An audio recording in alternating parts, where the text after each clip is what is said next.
What's up, guys? Welcome to Real Men Talk. Today, we're going to continue talking about spiritual warfare, and we have kind of been discussing this. If you've not been listening for a while, if you've missed a few episodes, we kind of went back and we talked about the armor of God. Last week, we talked about the last couple of weeks. We were in 2 Samuel. We talked about the mighty men and David. We talked about the importance of being in your word and the influence and things like that. So I highly suggest you guys going back and listen to those episodes and stuff. But we're going to kind of continue this narrative of spiritual warfare in our lives. I think this is a very important subject, and so today we're going to be talking about Jehoshaphat. And so let's get started on Real Men Talk.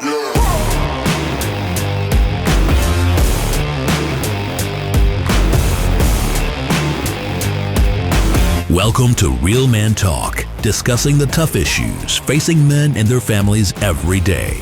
Here's Anthony Curnutt and Kyler Sow. All right, guys, what's going on? What's up, Kyler? Hey, guys, what's up? All right. And so, like I said in the intro, we're going to kind of continue this. And again, I want to reiterate, if you've not listened to the past, 6 episodes, we talked about the armor of God. No, 7 episodes, 6 or 7 episodes. We talked about the armor of God. We went through piece by piece, and we talked about the not only the armor, but we talked about the David's mighty men and all that good stuff. Those are some of my favorite subjects, and I'm going to be real honest with you. The topic on the armor of God was probably my favorite conversation Kyler and I've had. Mm-hmm. I thought it was really good. And Kyler had a lot of really good insights, and it was just a phenomenal conversation. And so I highly suggest, if you have not listened to those, to go back. And so today I want to continue talking about spiritual warfare. Sometimes we find ourselves in these impossible situations, and we don't really know what to do with them. We don't know. We don't know how we're going to find our way out, and it's kind of funny that we're talking about this. Maybe it's not funny. Maybe this is my way of talking myself through one. And that's sometimes it happens when you podcast, you got to talk yourself down and kind of going through some interesting stuff ourselves. But, here's the thing. God is in control. And so I don't ever want to take away from that, because God is good and he remains to be good, and he will constantly be good. And so, but nonetheless, we do encounter spiritual warfare on the daily. And so I wanted to talk about Jehoshaphat and kind of what do we do when we get to those impossible situations? Kyler, I know you've been through some of them. It seems like you just hit a wall. Oh, yeah. Yes, you do. You just get to a point where you don't know what's next. You kind of just sit there and you wait for direction, you do all you can, and that wall's still there sometimes. Yeah. Yeah. In like you're looking at this wall and you're going, what, God, what are you doing? You know what I mean? Like, yeah. Sometimes I feel like Job, God, are you even there? You know what I mean?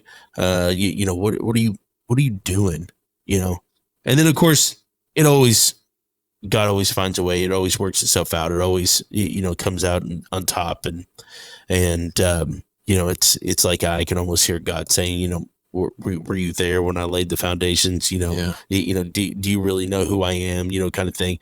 And I feel about an inch tall, and because God's always good, but nonetheless, spiritual warfare is a real thing, and we encounter it consistently on the daily, and it's not going away, And so I love this story of Jehoshaphat and how he what impossible odds look like for him, and how he handled this, so if you don't know the story of Jehoshaphat, I would really like to, we're not going to read the whole thing because it's kind of a lengthy chapter. We're not going to go through and read the whole thing, but I want to urge you to go through and read 2 Chronicles chapter 20. And kind of read through there, even if you pause it right now and you take a few moments to read through it, all the good stuff. But Jehoshaphat finds himself in this impossible situation. There's war coming against him, and so of course you got all the ites, right? You got the Moabites, the Ammonites, and the Mennonites, and all this. These ites, and they're coming against Jehoshaphat, and he finds himself in again. It says in verse 2, it says, people came and told Jehoshaphat, a vast number from beyond the Dead Sea and from Edom has come to fight against you. They are already in Hazon Tamar. That is, I don't know. You should just read it. These names we've already proved. I can't pronounce any of these names, anyways. But it says that right. Jehoshaphat was afraid, right? I mean, Kyler, how many times have you been in a situation where deep down you're like, okay, I'm afraid? A lot, more than I'd like to admit, probably. For sure, yeah, for sure. And especially as dudes, we find ourselves in these situations, and there's nothing I dislike more than being in a situation that I can't control. Yeah. Right. And those are probably the ones that scare me the most. Yes. Because I can't, it's different when you are just you, but when you are a man with a family and you can't control your situation, your circumstances, I think that's the most scary. I used to, before I got married and had kids, there wasn't much I feared. Now, being afraid, and I know that with God, I can do all things. I know that. But when you are responsible for more than just yourself, that's where it's hard. And I can't even imagine, especially with all these nations, the Moabites, the Ammonites. And the funny thing is, these are the three nations. So these are the descendants of Lot. And God chose to spare them when he came in there. He's like, you know what, Moses, you don't have to take out those. But you just wait. I'm going to take him out later. I bet that's what he thought in the back of his head. Right. I'll let you be nice now to Lot, but later on, I'm going to take him out. Take him out. But anyways, yes, it's hard because, he was afraid and he set his face to seek the Lord and proclaimed a fast throughout all of Judah. And Judah assembled to seek help from the Lord from all cities of Judah. They came to seek the Lord. It was funny. So before this, if you know the backstory to this, he had just talked to King Ahab from Israel, and they had just formed an alliance. And if you don't know Ahab and Jezebel, and that alliance, what they did was they actually gave Jehoshaphat's daughter and Ahab and Jezebel's daughter into marriage. That way they would come, and what was supposed to happen was Israel was supposed to come to their back. If there was anything that they needed, if there was something that, if they were to go into battle, they were supposed to come to fight with them. And they never showed up to this battle. And so he was fearful. He had tried as a king to turn everybody back to worshiping God. He had done everything that he could because he was the fifth king, something like that. Something like that. And Judah had gone so far away from worshiping God that he had spent the majority of his time, I think it was 25 years now, that he had reigned as king, and he had tried to move them back. And there's only so much that he could do as king. He fortified the north, and all these people came in from the south, and then he was trying to do his best. And this was to the point that he didn't even know exactly, because they crossed the Dead Sea to come and to attack him. And they were sitting there and they were trying to figure this out. And as king, when you're responsible, it's just like fatherhood. When you're responsible for more than just yourself, he's in charge of a whole nation. Like, imagine if in the United States, we came up with Mexico. Okay, we have the same. Okay, if you will help us from the south, we will help you if you get into war. But then they never come, and they're like, actually, why don't you just come through our border? Like, you can go ahead and use our land. How defenseless would you feel? Right. And that's exactly how I feel like he felt in this moment. Yeah, to take all the precautions, right? To take all the precautions to do what is right, and then to be stabbed in the back by somebody that you should be able to trust. Yeah. Right. We're not talking about just some some crazy country. This is Israel, right? So Jehoshaphat is the king of Judah, and Ahab is the king of Israel, right? So like, he should be able to trust him, and Ahab completely turned his back on him. Mm. But I love what he did first, right? The first thing that he did, you see there, is to proclaim a fast, right? Even in this this crazy instance where he could be upset, this guy's stabbing the back, it's all his fault, all this stuff. The first things he does is seek the Lord. Yeah.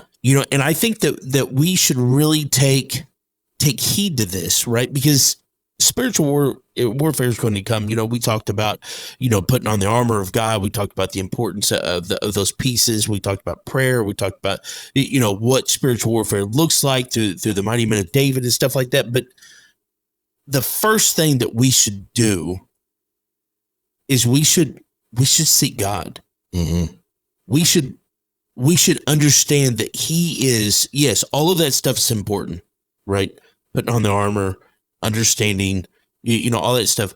But seeking God first is the first thing that we should do.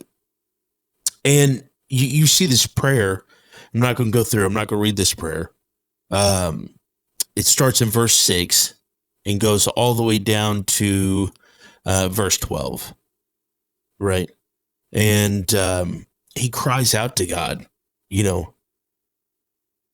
the last verse, I'll read this. It says, "Our God, will you not judge them? For we are powerless before the vast number that comes to fight against us. We do not know what to do, but we look to you."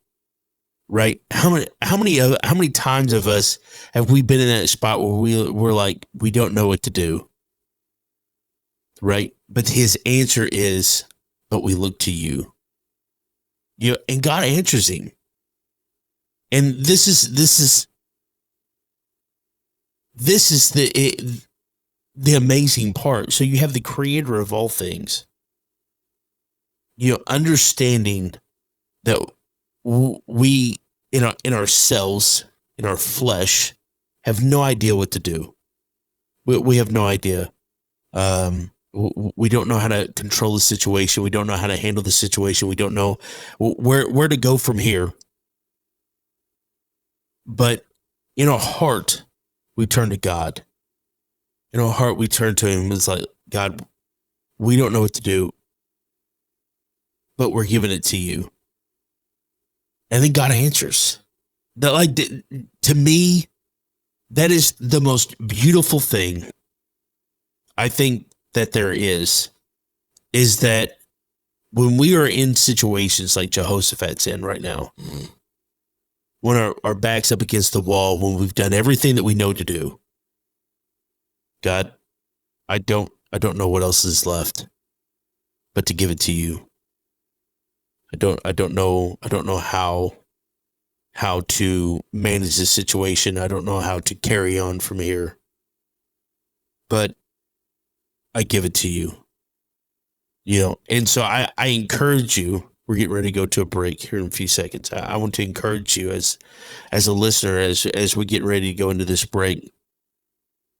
If you are going through something today that is spiritual warfare, is rocking your world, give it to God.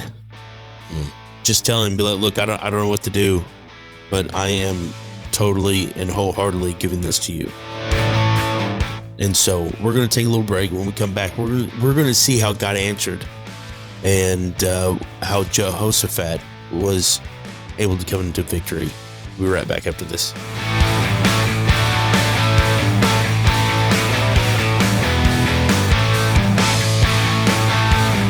You're listening to Real Men Talk with Anthony Curnutt and Kyler Sal.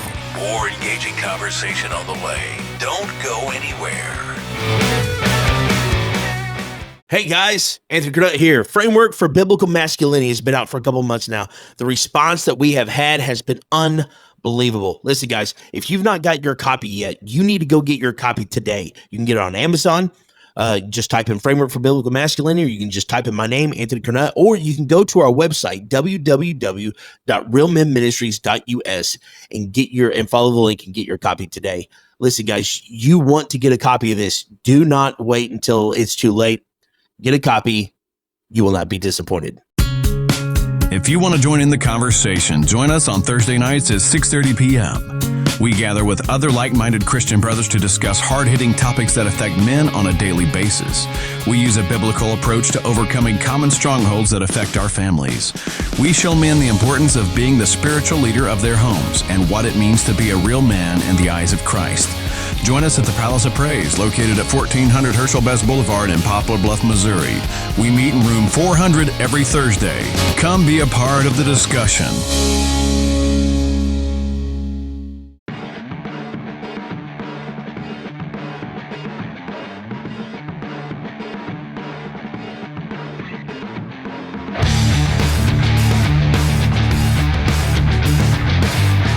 If you've got questions about today's show, feel free to reach out to us on social media.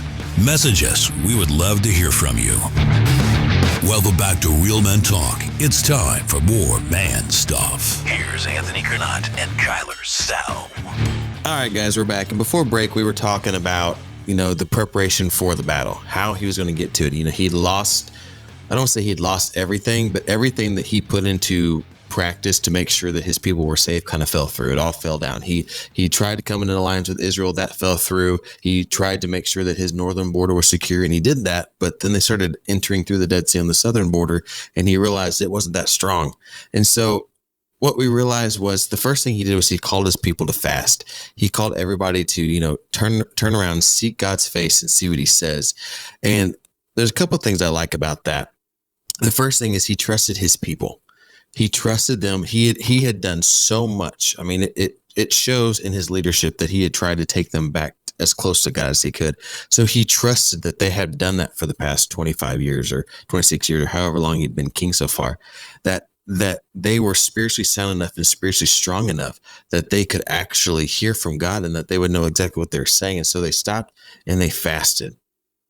And then that brings us to verse 13. And so the last verse we read before that was, Oh, our God, will you not execute judgment on them? For we know we are powerless against the horde that is coming against us. We do not know what to do, but our eyes are on you. And I like that last part of the verse before I keep going, is we do not know what to do. How oftentimes do we just admit that to God, that we don't know what to do? There's many times I probably should just say, hey, God, I don't know what to do. But there's nothing. I think sometimes when we go to God, we think we have to be so formal, and we don't. All we have to say is, God, I don't know what to do. Here I am. My hands are raised. I'm surrendering it to you. I ain't got a clue what to do. Yeah. And so then we get to verse 13. And it says, meanwhile, all of Judah stood before the Lord with their little ones, their wives, and their children. And the Spirit of the Lord came upon Jehaziel, the son of Zechariah, son of Benaiah, son of Jael, and son of Mattaniah, a Levite of the sons of Asaph, in the midst of the assembly. And he said, listen, all Judah and inhabitants of Jerusalem and King Jehoshaphat. So pausing for a second, this is just a commoner here. Okay. So what he did is he sent out the Levites with the books of Moses. So this was one of the ways that they turned them back to the Lord. It was he sent all the different preachers from the tribe of Levite out to all the different parts of the Judah and to read the book of Moses to them, to read it back to where they were supposed to be. And so this is one of the sons from the tribe of Levi, and he is one of the priests, and to just stop what he's doing and say, this is what God says. So the Spirit of the Lord came upon him. He said, listen, all Judah inhabitants of Jerusalem and King Jehoshaphat, thus saith the Lord to you, do not be afraid and do not be dismayed at this great horde, for the battle is not yours, but God's. Amen. There's so much power in those words. And the fact that he was gutsy enough to stand up in front of all these people, because if he was wrong, the whole nation's going down. Mm-hmm. They're all out. But he knew And that's just a testament to the leaders that we need to be as men, that the people following you need to know how to discern the voice of God. They need to know how they hear from God. And if we as men are not teaching each other, teaching ourselves how to hear the voice of God, then we are not equipping our people, our followers, the people who are looking up to us to be strong leaders from God, because the only way that they can lead is if they hear from God. And Jehoshaphat, that does. Sorry. I was like, that doesn't sound right. Jehoshaphat had done so much footwork over these past 25 years to make sure that his people got back, that Jehaziel knew without a doubt that this is what God says. So much so that do not be afraid of us, for the battle is not yours. And then he says, tomorrow go down against them. Behold, they will come up by the ascent of Ziz. You will find them at the end of the valley, east of the wilderness of Jeruel. And verse 17, you will not need to fight in this battle. Stand firm, hold your position, and see the salvation of the Lord on your behalf. Could you imagine? Listen, if one of my priests stood up and said, hey, tomorrow go out there, get on the foreline with all these people, but don't fight. Right. I'd be like, are we going to stare off? Yeah, for real. Could you imagine? Yeah, hey, Benaiah, get up here. We're going to do rock, paper, scissors. Whoever wins, we go from here. Arm wrestling? Nobody. But think about it. Somebody who comes up to you, Jehaziel here, comes up to you and says, King Jehoshaphat, we're going to go to battle tomorrow, but we're not going to do anything. You going to believe him? Nah, bro. No. But they had so much faith in their leadership. They're like, okay, let's do it. Jehoshaphat had so much faith in the people that he had raised up underneath him and his leaders. He was raising leaders for the future. He wasn't raising people not to do the next best thing. He was raising people who were going to lead the nation into the next season. And just to be able to listen and say, okay, let's go. Yeah. I mean, it's mind blowing. And so here they are. They're getting ready to go into this battle. They're like, okay, but you're not going to have to do anything, right? And automatically that throws up some red flags. I mean, it would for me anyways. Yeah. But it's crazy. Yeah, for real. This guy's lost his mind. He must work for the ites, The ites. And we don't even they don't have names anymore. They're just they're just the ites, right? The ite triad. Yeah, hopefully we don't put the Israelites in there, but it's all right. Right. But yeah, so they establish, you go through and all this, and what they have decided to do is even crazier, right? So they decided they're not going to fight. So they take all the armed forces and put them in the back, and they take all the worshipers and put them in the front. But there's something that is so powerful here that I want us to grasp a hold of. Verse 21 says, then he consulted with the people and anointed some to sing for the Lord and some to praise the splendor of his holiness. All right. So then he consulted with the people and appointed some to sing sing for the Lord and some to praise the splendor of his holiness. And it says, when they went out in front of the armed forces, they kept singing, give thanks to the Lord, for his faithful love endures forever. So here Jehoshaphat was in an impossible situation, was told that he wasn't going to be able to fight, or he wasn't going to need to fight in this impossible battle. Yet they're going to take an even larger step and move the armed forces to the back of the bus, right? Pretty much, yeah. Pretty much, to the back, move all the worshipers to the front. Now, could you imagine being one of the worshipers? You know what I mean? Like, I didn't sign up for this. But can I bring my sword just in case? Right, please. Like, no shield, nobody gonna stand in front of us. All right, that's cool. But there is nothing more powerful. There's no weapon alive that is more than singing, give thanks to the Lord for his love, for his faithful love endures forever. There's nothing more powerful. So Jehoshaphat finds himself in this impossible situation, And what does he do? He worships. And I think this is extremely important, and I don't want to take out the, the armor of God and understanding, all the conversation that we've had for the last 6 weeks. This is an addition to. When you find yourselves in these situations, you don't know what to do, worship. Right? You just find yourself in this spot of worship. Okay, God, I don't know what else to do, but I know that you're in control. I'm going to worship. Yeah. Because no matter what is around, no matter what's going on, no matter what in this world is really happening, you're still God. You are still worthy. Yes. And if there's any hope, I want to grasp. I want you guys to grasp a hold of this.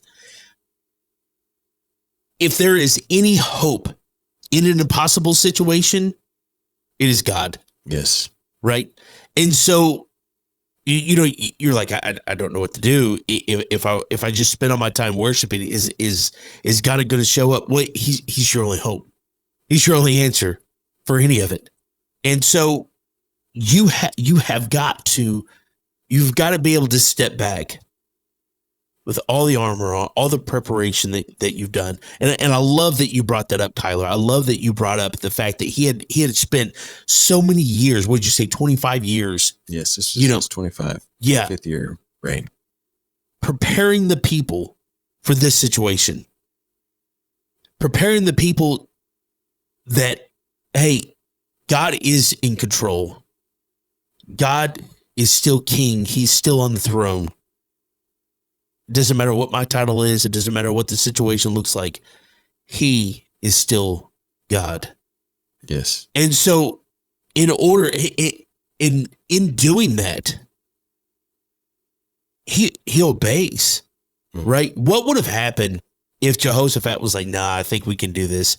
We'll just, we're just going to go ahead and go in there and we're just going to fight and God's going to bring about a great victory. Right. But in disobedience, God wouldn't have honored that. No, not at all. And we've seen that. We see that in Saul. Right. I was reading today in as a matter of fact, just a few chapters, a few books before this, you see Saul, disobeying God, and then he kills himself on the battlefield because he didn't want to be captured. Right. And yet he was the king. He was the right. That's the reason why David never killed him, is because he was the king. He was the anointed one at the time.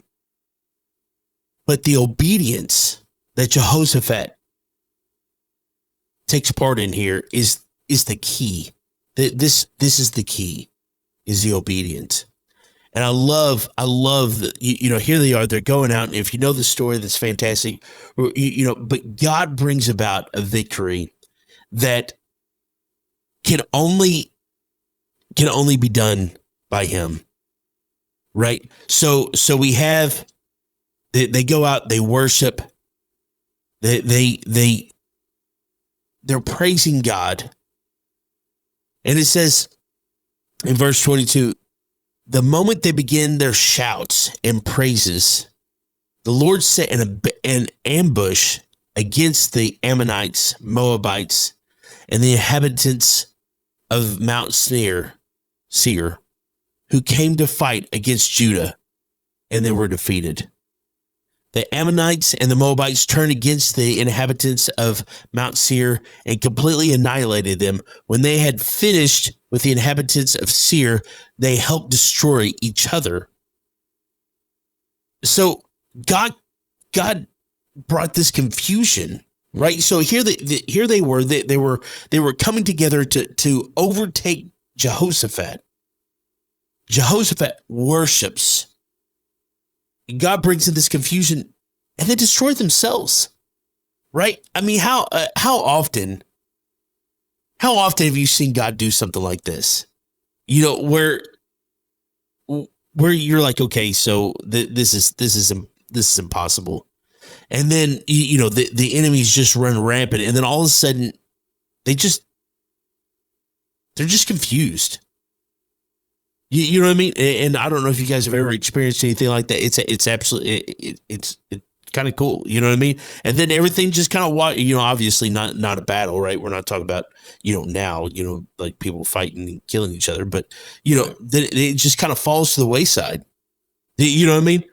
And God brought about that victory that day. Yes. They were singing these praises. God received the glory. He received the worship. He's like, okay. He said, in your obedience, I'm going to bring about a victory. And that's exactly what he did. And so, if you have found yourself in this impossible situation, if you found yourself, I'm trying to put on the armor of God. I'm trying to understand. I'm trying to do all these different things. And I'm still finding myself in these impossible situations. I'm still finding myself in this spiritual warfare that I cannot comprehend. Stop. Give it to God. And just worship. Yes. I want to challenge you. When you're looking at your battle and you're trying to figure out what to do, I want you to look for the impossible in the situation. Because, even looking at this, in the ways, there's not been many times in Scripture that God has used what we think is possible to win a battle. Moses, all he had to do is keep his hands raised. Jericho, they just had to march around a wall and then scream. Gideon, he only took 300 men with him. And then we got Jehoshaphat, who all he had to do is praise. None of those would have said, yes, let's fight it this way. This is how we're going to win the war. So when you're looking at your battles, and I know we're coming to an end, when you're looking at your battles and you're trying to figure out how you're going to fight it, look for the unknowns. Look for the ways that you would think is impossible to win it, and see if you hear from God in that way. That's right. And I think this story perfectly projects the importance of power, of the power in prayer, worship, and reliance on God. Mm-hmm. And so again, I know we've been talking about spiritual warfare for a while, but the truth is, the longer that I look at the church, the longer I watch, the more I see people who are just hurting, who are just in the middle of warfare, all out warfare in their families, in their lives, in their finances, and all this stuff. We have hope. Mm-hmm. We have the same hope Jehoshaphat has. I love your challenge, Kyler. I think it's fantastic because even in the impossible, God can bring about a victory. Yes. And so don't ever look at your situation or your battle and be like, okay, God, I'm done. I'm finished. I can't, there's no way out because, with God, all things are possible. And so as we land this plane, we're wrapping this up, know that God loves you. He is for you. He wants to see you succeed. He wants to see you, become the man that God, that he's called you to be. We love you. If you have any questions, email us, realmen@palaceofpraise.com. Check us out on our website, www.realmenministries.us, and check us out on our socials. And so, and as always, I want to end in prayer. Holy Spirit, teach us to be leaders of our homes, of our communities, and of our churches. Teach us to be godly, courageous men. In Jesus' name.